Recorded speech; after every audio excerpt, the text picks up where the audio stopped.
It's inevitable that privacy will become the standard in Web3. If this is the future we're heading to, the question is, how best do you align to this future? Like, what do you think this future will look like? What would people want? So the difference between privacy and secrecy is that secrecy, or having a secret, means that you have something that nobody knows and nobody should know, and you keep it closely. Privacy, on the other hand, means that you get to decide who you want to share information with. Do you believe that COTI can sort of benefit from that privacy narrative, or maybe lead the next phase of privacy with programmable privacy? I don't just believe, this is actually the plan. Hello everyone, my name is Valdrin and I'm an analyst for CCN. And today with us we have Mr. Shahaf Bar-Geffen, the COTI CEO. Shahaf, thanks for taking the time to do this interview with us. Thank you for having me. Happy to be here. Perfect. So yeah, let's start with a quick refresher for new listeners. How would you describe what COTI does today in one sentence, and how has it evolved since launch? Yeah. Okay. So we are COTI. Been around since 2017. We do programmable privacy for the Web3 ecosystem. Essentially, we solve the old problem of everything being visible on a public blockchain, which is, of course, a major issue both for institutions and for retail users. Okay, perfect. And personally, how do you define programmable privacy, and why is it such a cornerstone in COTI's long-term roadmap? Good. So let's first off maybe start with what privacy is, because it means different things for different people. So the difference between privacy and secrecy is that secrecy, or having a secret, means that you have something that nobody knows and nobody should know, and you keep it closely. The best way to protect secrets is anonymity. While, of course, secrets have a place in our world, it doesn't work when it comes to financial transactions, institutions, etc., because it's just illegal in many ways and impractical. Privacy, on the other hand, means that you get to decide who you want to share information with. Okay, so maybe some things are private and they are just between you and your wife. Maybe in the institution level, maybe some things, only the CEO and CFO may see, and the rest can't. So this is the definition of privacy. Now, the evolution of privacy, it was always an issue in Web3, right? Because some people think that, hey, blockchain is transparent. This is a cornerstone of blockchains. They need to be transparent, right? This is the idea. But it's not exactly the idea. The idea is that blockchains can be verified by anybody who's watching them, to know their integrity, to know that what's written there was always written there. It wasn't tampered with. That's the idea of blockchain. If you don't have advanced cryptography, then yes, you need everything to be visible in order to be able to verify it. With advanced cryptography, you can actually make blockchains work, still be trustless, still be verifiable, but without everybody knowing all the information of everybody else.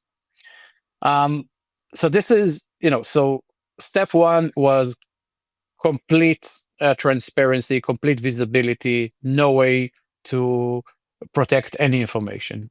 Step two is everything zero knowledge. So Zcash, that has been very popular recently, and ZKs as a way to solve privacy. So this is step two.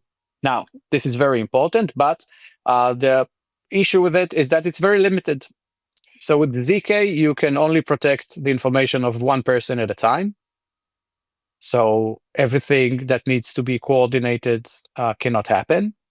You can't really, work on the state of blockchain and a lot of limitations. But to make it practical, with zero knowledge, you can't, for instance, really do DeFi. Okay. and all the good things that we actually want blockchains in 2025 do. So the next evolution is what we do, which is programmable privacy, which actually allows you to protect information and protect logic on the smart contract level. So you can do advanced things and advanced use cases like DeFi. So, we do a lot of interesting things. Some of it is we're hosting the first private perpetual DEX called Privex. So you can trade in a decentralized environment without actually revealing your information. We are the first to do private transfers over MetaMask, for instance. We are part of CBDC projects too around the world now. So all sort and voting for DAOs and logistics. So all sorts of things that can only be solved with programmable privacy. So if I'm summarizing everything, privacy is not just important; it's critical for the future of blockchain. And in it, we're doing the most advanced thing right now, which is programmable privacy. Thanks a lot for the very concise answer. So maybe to simplify, would you say that the main difference between COTI and other traditional privacy coins like Zcash, for example, is that so with Zcash you can only provide privacy to one individual on one transaction, and then COTI would be something like privacy Ethereum, where you do smart contracts and DeFi. It's a very good analogy. So with Zcash, Monero, Dash, the token is what can be private. With us, the logic, the dApps, everything can be private. So if Zcash is like Bitcoin but private, so COTI is like Ethereum but private. So logic, apps, everything can be private, not just the token itself.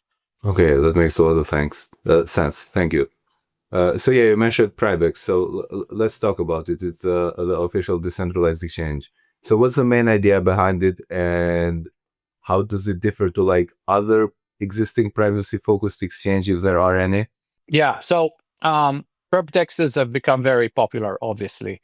Hyperliquid as an example.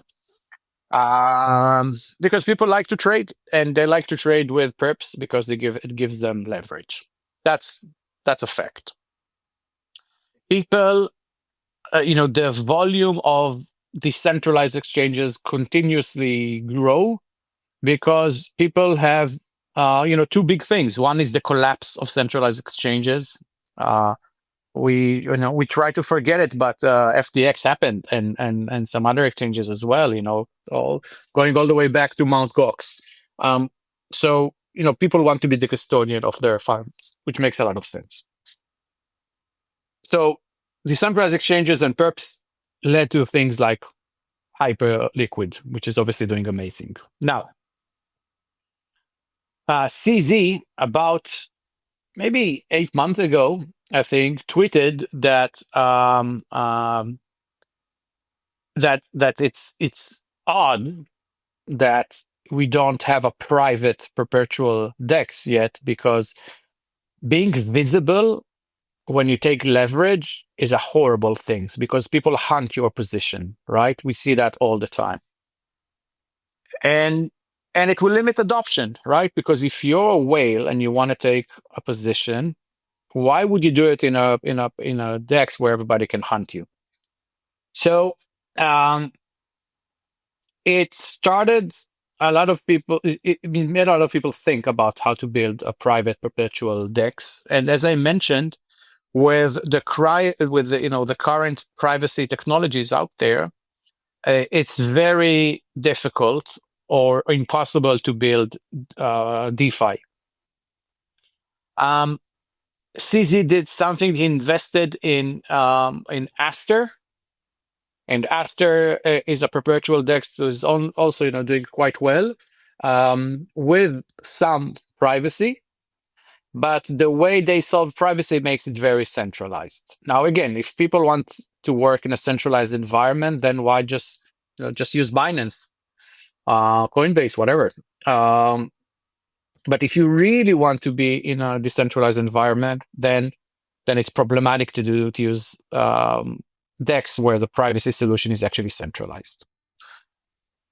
This led to Privex, which is a perpetual DEX that is live on Base and on COTI. And on COTI is where privacy will happen. Because we have a unique cryptography technology that allows you to build private DeFi, Privex chose COTI. And they've launched, say, I think maybe 3 months ago, already, doing tens of millions of dollars in trading volume every day, which puts them, say, top 30, maybe something like that. And they're quite new. So that's one big advantage that they have. Privacy on perpetual DEX, but like real privacy in a really decentralized environment. The other thing is they are the first to let users launch a trading agent. What is a trading agent? People know AI, people know what agents are, and agents for them is something that either solves a problem or, posts on X.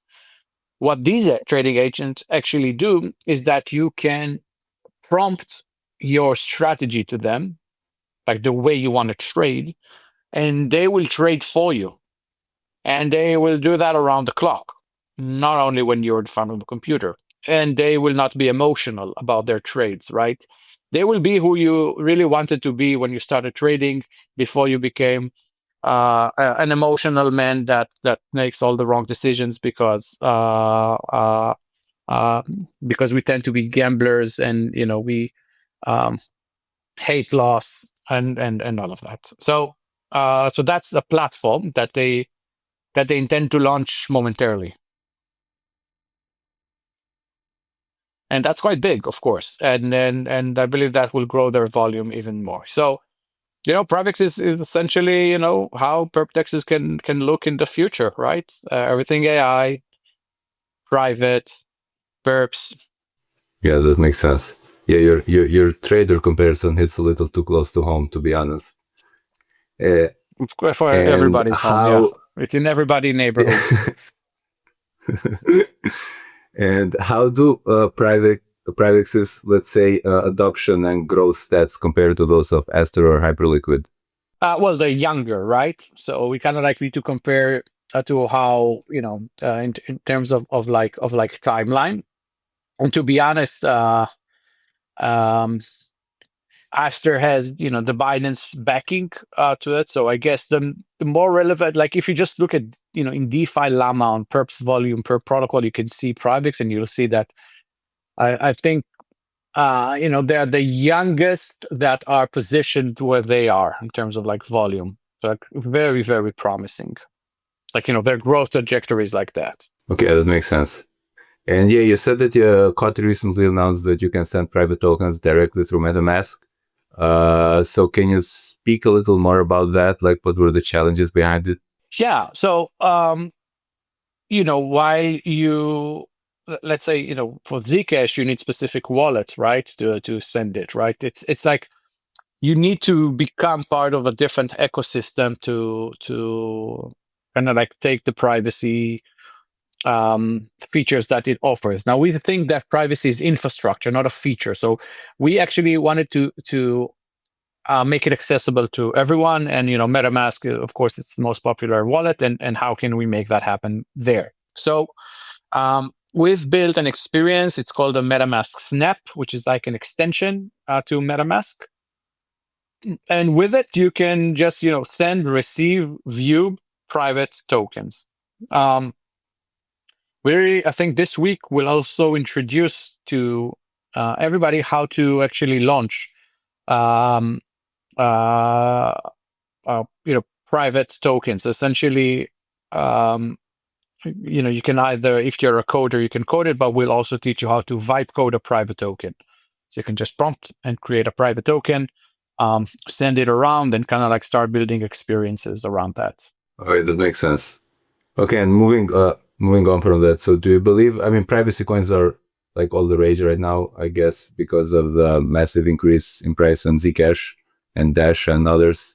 So do you believe that COTI can like sort of benefit from that privacy narrative, or maybe like lead the next phase of privacy with like programmable privacy? I don't just believe, this is actually the plan, right? We've been working on privacy way before everybody was talking about Zcash. In fact, the sort of things that everybody are talking on right now, we've been saying for 2 years. And even if I'm even bragging more, we actually said, that Q4 2025 is the time where privacy summer will happen. You can actually see, earlier this year we predicted it. Now, I don't think we're particularly smart. It's just inevitable. It's inevitable that privacy will become the standard in Web3. Once you understand it, you cannot see it back. Now, it means that at some point, what is now a feature or a perk in a specific app or a chain will become the standard. It will become the thing that everybody demands. The same way when you use the internet now, everything is HTTPS because people want to protect their data, and apps want to protect their users. The same thing will happen in Web3. It is inevitable. If someone is thinking otherwise, they don't read the proper map. Now, with the surge and interest around privacy, it now becomes visible to everybody. So, if that is if this is the future we're heading to, the question is, how best do you align to this future? Like, what do you think this future will look like? What would people want? And it's not difficult to see, because you can just look at the real world and see what's happening, and assume that people still want the same thing. They want to pay for things, right? So you need private transfers, you need private stable coins, all of that. They want to trade. People always wanted to trade, so you will need to protect their information. More use cases and more data will become available in Web3. So, health data, financial data, all of that will need to be encrypted and used in a private manner. When people vote these days, and like in the real world, they don't want everybody to know what they voted, because that creates coercion, right? And threats. People want to protect that as well. So that, of course, will need privacy. So the more you think of it, the more you understand that privacy will be something that everybody demands, and it's not just the basic, I have a private token that I can send to my friend. That's a good start, but all the good things actually need programming. So with that in mind, we have the best type of technology out there for programmable privacy. It is nearly impossible to do with zero knowledge. We're using something called goblet circuits. It's the most practical way to solve privacy. It works faster, cheaper, at a greater scale than anything else out there. And our work is to educate and to be in the right real world asset stable to discuss the issuance of private bonds and private assets, to be with stable to discuss private stables, to work with the best DeFi teams to create private experiences, and to make sure that we are part of each wallet to allow for private transfers. This is the work. This is what we're doing. We've been around for quite a while, so we know the ropes. We have a token that is traded on all major exchanges. So yeah, we are part of this revolution, and we've been working for many years to be part of it. Yeah, awesome. And then, so basically, like we saw that massive like price surge in the beginning of November for COTI. So do you think that was basically because of the privacy narrative, or maybe the Privex momentum, or just something else entirely? It's obviously there's an interest in privacy, and the way the markets usually work is that from there's rotation of capital from the bigger tokens to the medium tokens to the smaller tokens, etc. We are medium size, so I guess we saw some inflows and we saw trading volumes of like $300 million a day, which is quite a lot. So it's obviously part of it, but it's never a silver bullet. There's always a lot of lead bullet. There's always a lot of actions that were done throughout time that puts you, where you are. We have an earn program and a treasury program that offers, quite lucrative staking and loyalty benefits from being part of our ecosystem. So essentially, every action that you do in our ecosystem is rewarding. There are a lot of many things that are happening in front and behind the scenes that puts us where we are. Okay, that makes sense. And let's say beyond price, how do you try and measure success? So like, are there any specific adoption or growth metrics that you track? Community sentiment is important to us. And again, it's always difficult because, everybody are part of the bigger cycle, the BTC price cycle and all of that. And the sea can change and all the ships with the rise and tides can change their position. So that's it always a big thing, and it always creates some sentiment, right? People trade a lot, and if the price is low, then they're not happy. If the price is high, they're happy. With that aside, and understanding that you're still part of the planetary gravity and you're still part of it, you can still do more and become speak more, be more accessible, and we try to do that. So community sentiment is always important to us.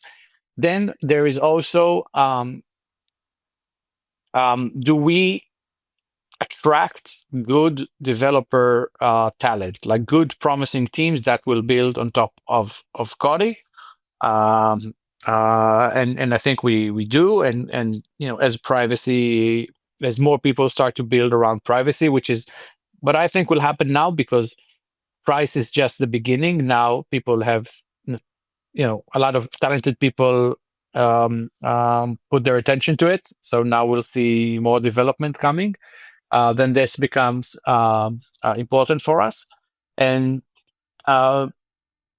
so that's again another thing, and ultimately it's also usage, right? How many people use our chain, and which is something that we measure. I guess everybody else is measuring it, but what might be different is that we don't believe in having a lot of logos as a measure of success, because there's always some Pareto to it. Like I don't need 20 DeFi platforms if I have 3 that are doing very well. So we try to kind of focus on what will move the needle. That makes sense. Okay, and to try and close it up with a couple of final questions. So from the perspective of an investor, how do you think the market is currently pricing in privacy coins? Are we still early, late, or maybe they're priced just right?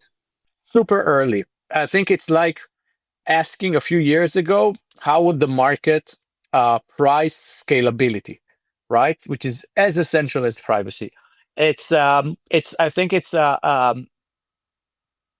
as time goes by, it's a non-starter. Like you would not launch a chain right now that doesn't have a very high throughput in terms of scalability, right? So everything, from Solana to all the rollups to the Arbitrum optimism, et cetera, all of that industry, quote unquote, and layer 2s, et cetera, all of that is how the market measures scalability. And scalability and privacy are as important. So we're at that moment right now, at how the market values scalability, say 2018, right? So there is a huge room for growth. We're still super early on. People are still trying to understand, privacy tokens. So that's still super early. Okay, yeah, that's interesting to hear. Okay, so final question. If hypothetically we meet again 1 year from now, what would you consider a successful year for COTI and from the privacy ecosystem in general? I want to have one or two successful apps per use case that we feel that is important. So that would be DeFi, real world assets, and AI will be the top three. And close by is everything else that benefits from privacy, as I mentioned, healthcare, logistics, voting, etc. So I want to have leaders there. I wanted to be deployed in other chains as well with our technology, which is the plan. Not to have everything concentrated on our layer, but we can actually work on other chains as well and benefit from it. And I think in terms of like overall narrative, privacy will be something that, you know, if someone new is joining crypto, they wouldn't understand like why are we excited about privacy. It's obvious that blockchains have privacy. So I think we'll be there. Okay. Yeah. Well, thanks a lot for taking the time to do this interview. And yeah, wish you the best of luck in the future.